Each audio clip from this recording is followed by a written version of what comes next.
अच्छा, so we discussed started from F is equals to ILB sine of theta, and that was the force experienced by the conductor.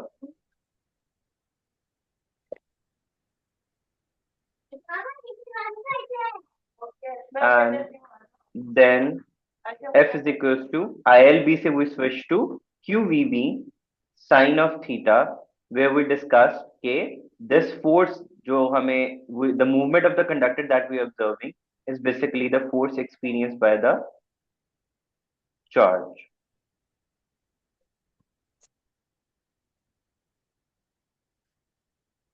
ठीक हो गया।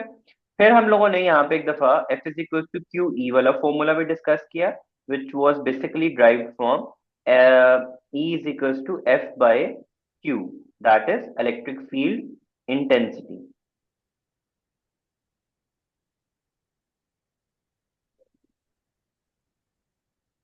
We also discussed about, हमने एक और formula भी discuss किया था, which was E is equals to minus V by D, which was potential gradient. अब these were some of the formulas जिनकी derivations were discussed in AS. This is the formula E is equals to V over D. जो मैंने recently in the previous lecture I revised that formula with you again, which basically we used in different formulas. Then हम लोगों ने discuss किया कि magnetic field produces centripetal force by the object, तो QVB is equals to mv square, और यहां से हम लोगों ने E over m रेशियो को कैलकुलेट किया था, which came out to be किसके इक्वल आई थी? E over m, Q को रिप्लेस कर दिया था E से हम लोगों ने, वो E over m बन गया था, एंड V over BR आ गया था हमारे पास। ठीक है, फिर हम लोगों ने V को कैलकुलेट किया था कि in order to calculate V, हम लोगों को V को कैलकुलेट करना है, तो उसके लिए will take help from the potential gradient formula, sorry potential gradient कह रहा हूँ, हम लोगों ने काइनेटिक एनर्जी इलेक्ट्रॉन वोल्ट का एक फॉर्मूला पढ़ा था। इलेक्ट्रॉन वोल्ट किसकी इक्वल होता था? वोल्टेज, इलेक्ट्रॉन वोल्ट किसकी इक्वल होता था? Q इंटू वी की इक्वल होता था ना हमारे पास। Yes, Q into yes, electron volt kinetic energy से हमने ड्राइव किया था ना वो। फ्रॉम देयर वी गॉट के V is equal to W is equal to QV था। हाँ हाँ, Q इंटू वी होता था, Q की जगह पे 1.6 × 10⁻⁹ पुट कर दिया था, and V was the voltage. तो अब B एंड R को तो हम लोग कैलकुलेट कर सकते थे, फिर हम लोगों ने V को कैलकुलेट करने के लिए कहा कि kinetic energy is equals to 1/2 mv square is equals to electron volt. तो यहां से हमारे पास इक्वेशन रीअरेंज हुआ था फॉर वेलोसिटी। वेलोसिटी किसकी इक्वल आ जानी थी? 2ev ओवर m का होल अंडर रूट। ठीक है, तो ये पुट करके हमने E over m ratio calculate कर लिया था। इफ यू रिमेम्बर, मैंने आप लोगों को आपको लास्ट टाइम भी बोला था कि the force experienced by the charge is the sum of electric force and magnetic force. The sum of these forces is known as Lorentz force. अब इलेक्ट्रिक फोर्स का फॉर्मूला हमारे पास क्या होता है? F is equals to QE and बड़ा E लिखेंगे because electric field intensity के लिए था वो,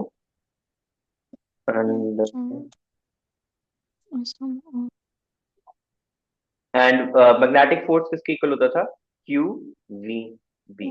इन दोनों का सम जो है it is equals to the Lorentz force.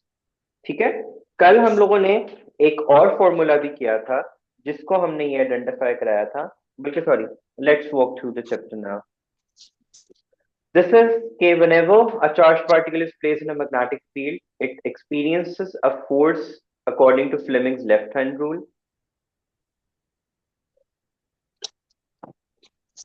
फिर ये वो ट्यूब है जिसके अंदर जो है इलेक्ट्रॉन बीम ट्यूब इसको हम लोग कहते हैं, जिसके अंदर हम ये सारी फोर्सेस को एक्सपीरियंसेस करते हैं। और जब हम इस ट्यूब में इंटर करते हैं तो ए बी एंड सी को कैसे आइडेंटिफाई करेंगे कि बी जो है वो अनचार्ज पार्टिकल है, ए जो है ए वर्सेस सी में हमने आइडेंटिफाई करना है which is a positive charge which अच्छा is a negative particle. Charge. ठीक है, if they have gone in the same direction that would have meant कि they were of the same nature, but since they have gone in the opposite direction it means they have opposite nature of charge. फिर हम लोगों ने force experience by the conductor, ये formula हम लोगों ने यहाँ पे किया था कि force experience by the conductor is given by F is equal to Q V B. और पॉजिटिव चार्जेस होंगे, Fleming's left hand rule apply करेंगे।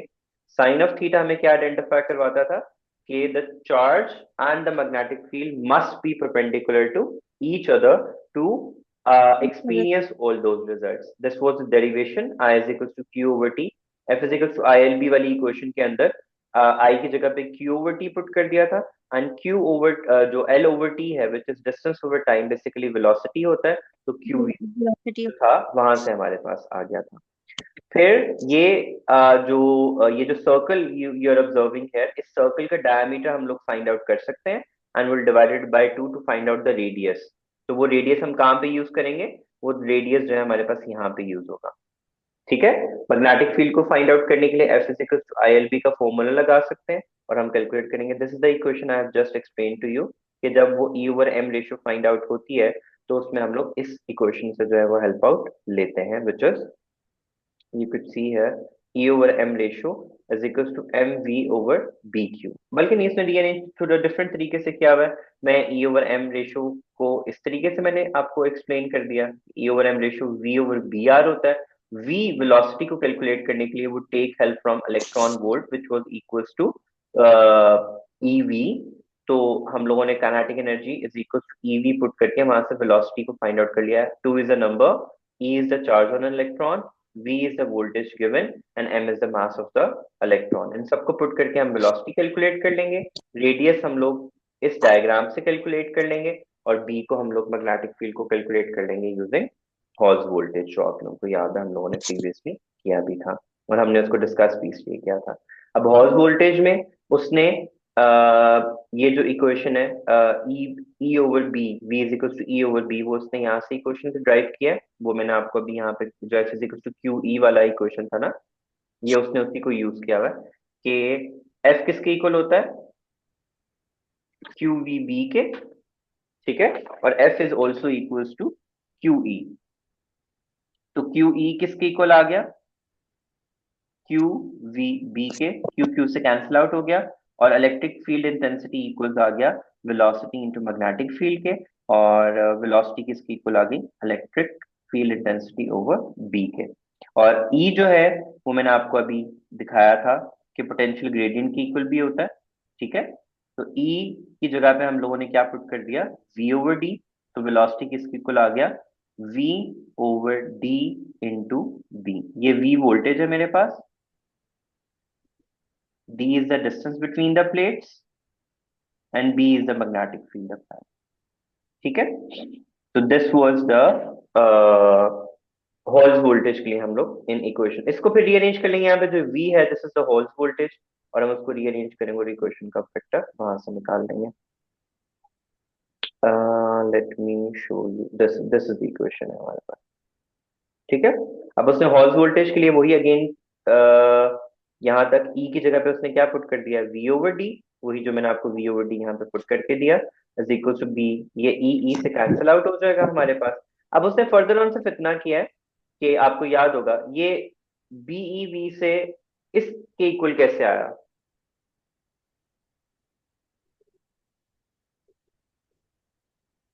हमने ऐसा क्या इस इक्वेशन सर में पुट क्या किया कह है, रहे हैं, कौन सा? How did we get this equation. हमारी फाइनल इक्वेशन ये आई थी ना, F is equal to Q E is equal to Q V B, और हमने ई की जगह पे V Hall's voltage over D put कर दिया था is equal to Q V and B. Q V B से डायरेक्ट इस तरह की इक्वेशन कैसे आ गई, तो आपको याद होगा आपने ए एस के अंदर ये बल्कि यहाँ पे भी पढ़ा हुआ है, करंट जो होता है वो N A Q N V के बराबर होता है। ठीक है, तो यहाँ से v किसकी, ये ड्रिफ्ट yes, वेलोसिटी चल रही थी yes, ना तब से, तो यहाँ से vd किसकी इक्वल आ गया था, i over n a cube, वही हमने यहाँ पे पुट कर दिया। एक ठीक है, yes sir, अब हमने पुट किया yes, तो होल वोल्टेज आ गया बी आई डी और ई के। उसने फिर फर्दर ऑन कहा कि एरिया जो है वो इक्वल होता है डिस्टेंस, वो विड्थ एंड थिकनेस की इक्वल। तो एरिया ओवर, अब ये देखो ये एरिया है, ये हमारे पास विड्थ है, हमने इन दोनों को प्लेस करके यहाँ से इसको रिप्लेस कर दिया थिकनेस से। तो B magnetic field, current, number of turns, thickness of the coil and E is the charge on the electron, ये सब पुट करके हम लोगों ने आंसर जो है वो हॉल और वोल्टेज हिंदी लेता हूँ। कैलकुलेट कर लिया है यहाँ पर। फिर डिस्कवरिंग इलेक्ट्रॉन, जो थॉमसन ने मिलिकन्स ऑयल ड्रॉपलेट मेथड के थ्रू जो है वो चार्ज इलेक्ट्रॉन को फाइंड आउट किया था, और ई ओवर एम रेशियो जो है बेसिकली उसी के लिए ही हम लोगों ने फाइंड आउट की थी। फिर जो नेक्स्ट चैप्टर था उसके अंदर इलेक्ट्रोमैग्नेटिक इंडक्शन था, कि how we can generate EMF from magnetic field. ठीक है, तो मैग्नेटिक फील्ड से हम लोगों ने ईएमएफ को कैसे जनरेट करना है उसके लिए हमने इसको हेल्प आउट किया। फिर सबसे पहले उसने कहा कि इंडक्शन होती कैसे है, तो this was my question that I been continuously asking you कि भाई कैसे जनरेट हो रही है। तो भाई जब कंडक्टर को मूव किया जाता है मैग्नेटिक फील्ड के अंदर, magnetic field apply force on the charges present in the conductor, and when a work is done on a charge it induces EMF in a circuit. ठीक है, this was studied by Faraday's, this above everything was studied by Ampere।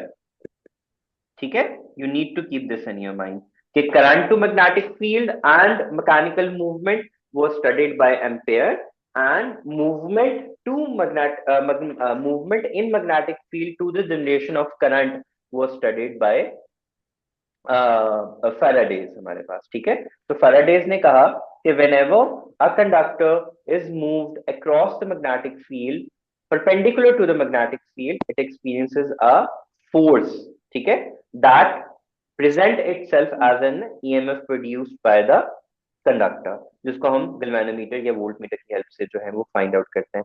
as long as the conductor is moving perpendicular to the magnetic field we would observe the EMF induced. As soon as the conductor stops moving, the result would become zero, which means there would be no induced EMF in a circuit, which tells us that EMF depends on the following factors। कौन कौन से, कि magnitude of the flux density, मतलब B कितना Magnitude stronger है हमारे पास, cross sectional area of the coil, angle between the coil and the magnetic field, number of turns of the coil, and rate at which the coil is moving across the magnetic field। North and south में किस तरीके से magnetic field generate होती है, या हम लोग O level से पढ़ते हुए आ रहे हैं, out from north in from south, and these distance increasing shows that the magnetic field is getting weaker and weaker as the time passes। So current की डायरेक्शन को फाइंड आउट करने के लिए इसमें हम लोग कौन सा फ्लेमिंग्स राइट हैंड रूल लगाते थे, मोटर्स के केस में फ्लेमिंग्स लेफ्ट हैंड रूल लगाते थे।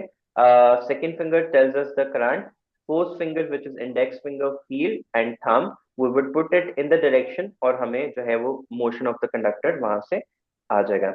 जो induced EMF in a coil है दैट इज गिवन बाय, उन्होंने उससे ड्राइव किया था मोशनल ईएमएफ की इक्वेशन आती है, this phi is equals to B dot A is known as magnetic flux, change of magnetic flux हम इसको कहते हैं। B is magnetic flux density, A is the area, तो flux is equals to BA cos of theta। तो कल हम लोगों ने इस बारे में डिस्कस किया था कि एरिया हमारे पास क्या होता है, परपेंडिकुलर टू द सरफेस होता है, मैग्नेटिक फील्ड इसके क्या होती है, parallel which is at angle of zero.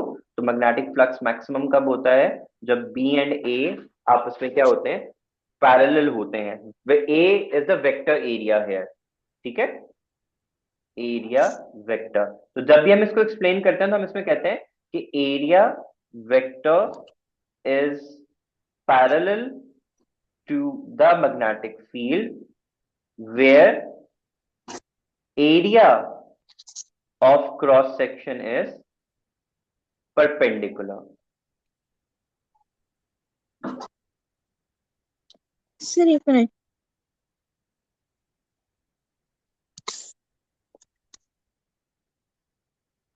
ये जो आपने लास्ट वाला पॉइंट, हमारे पास B A cos of theta ये डिस्कस हो गया। तो मैग्नेटिक फ्लक्स जो है हमारे पास B A cos of theta के होता है। यहाँ पे अगर हम लोगों ने डेरिवेशन ऑफ द इक्वेशन होती है वो मैंने आपको कल करवाई थी, इफ यू रिमेम्बर। क्या हमने उसमें करा था कि F is equal to Q V B होता है, F is equal to Q E होता है is equal to Q V B. यहां से हमारे पास क्यू क्यू से कैंसिल आउट हो गया। ई की जगह पे हमारे पास v ओवर डी आ जाएगा is equal to Q B, और ये तो जाके मल्टीप्लाई हो जाएगा हमारे पास।